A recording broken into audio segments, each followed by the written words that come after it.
Hello everyone, আসসালামু আলাইকুম। এখন দুপুরবেলা, এইমাত্র আজান দিল আর এই তো মেয়েরা চলে আসছে স্কুল থেকে। ওদেরকে নিয়ে আমি ছাদের উপরে চলে আসছি। আজকে তুলবো টমেটো।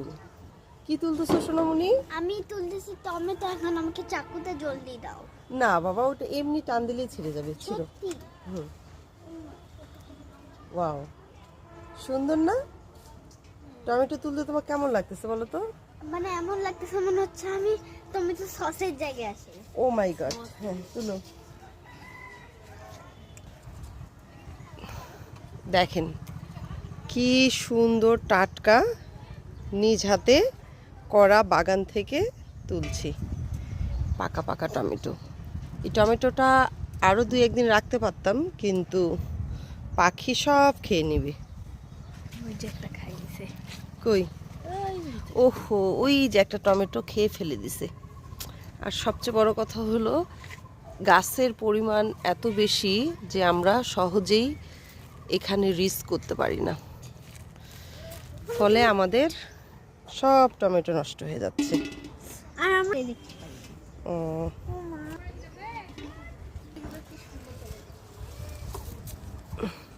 আমি তোমার ছাত্র বলতেছে যে হে আলহামদুলিল্লাহ, মাশাআল্লাহ।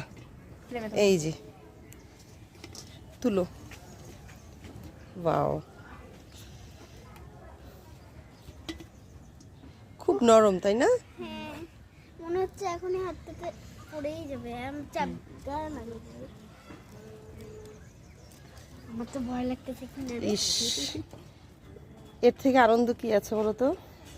এর থেকে থাক থাক, ওই কয়েকটা থাক, ওগুলো পরে পারবো। এই যে এখানে প্রায় 1 কেজির পার হবে না? দাঁড়াও আমি গুনি। 1 লিও। তো এখন আমরা তুলবো পালং শাক, আর পালং শাক তুলে দিচ্ছে আমার ইন্টারমিডিয়েট পড়ুয়া এক শিক্ষার্থী। তোমার নাম কি শোনা, একটু বলো তো? আমার নাম মোসাম্মদ সুমি আক্তার। আমি এবার ইন্টার ফার্স্ট ইয়ারে পড়তেছি। হ্যাঁ, তো আমি তোমাকে এখন পালং শাক কাটতেছি। হ্যাঁ, খুব পালং সুন্দর। শাক কাটার মজা, আনন্দটাই অন্যরকম। আর তোমাকে কেমন লাগছে বলো তো? অনুভূতিটা অনেক সুন্দর লাগছে। বিকাল টাইম হলে আরো হয়তো বা প্রকৃতির মাঝে ঢুকে যেতাম আমি।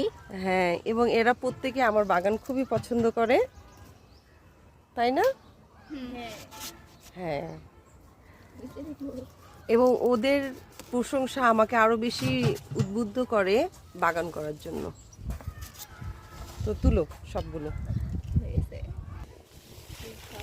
দেখেন কত পরিমাণে আমাদের পালং শাক হয়েছে। এই যে এখানেও আমরা লাগিয়েছি পালং শাক, ধনে পাতা, এগুলো সব বড় হয়ে গেছে। মানে এত পরিমাণে হয়েছে, কোনটা ছেড়ে কোনটা খাবো। তো আমরা এগুলোও তুলে ফেলছি। তুলে ফেলে রমজানের জন্য এগুলোতে আমি ধনিয়া পাতা দিব।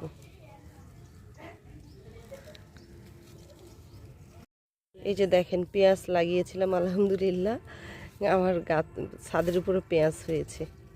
ওয়াও, চমৎকার। দেখি আমরা রসুনও লাগিয়েছিলাম, কি অবস্থা রসুনের?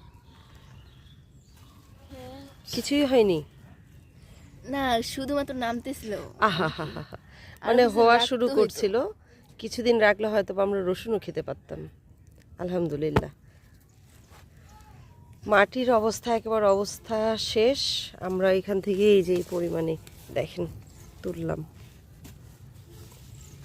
খুবই আনন্দ করে ছাত্রীদের সাথে গাছ তুলছি ছাদের উপরে, সবাই আমরা হ্যাপি। এই যে এখান থেকেও ধনিয়া পাতাগুলো তুলে ফেললাম, আরও হবে। এই যে কালো মরিচ। তো ছাদ আমার অনেক ছোট, কিন্তু আমি থরে বিথরে গাছ লাগিয়েছি, যার কারণে অনেক ফসল পাচ্ছি। তো অতগুলো দেখানোর আসলে সময় হবে না, এই জন্য আজকে এখানেই আমি বিদায় নিব। দেখা হবে নেক্সট কোনো ভিডিওতে। ততক্ষণ ভালো থাকবেন, সুস্থ থাকবেন। আল্লাহ হাফেজ, আসসালামু আলাইকুম।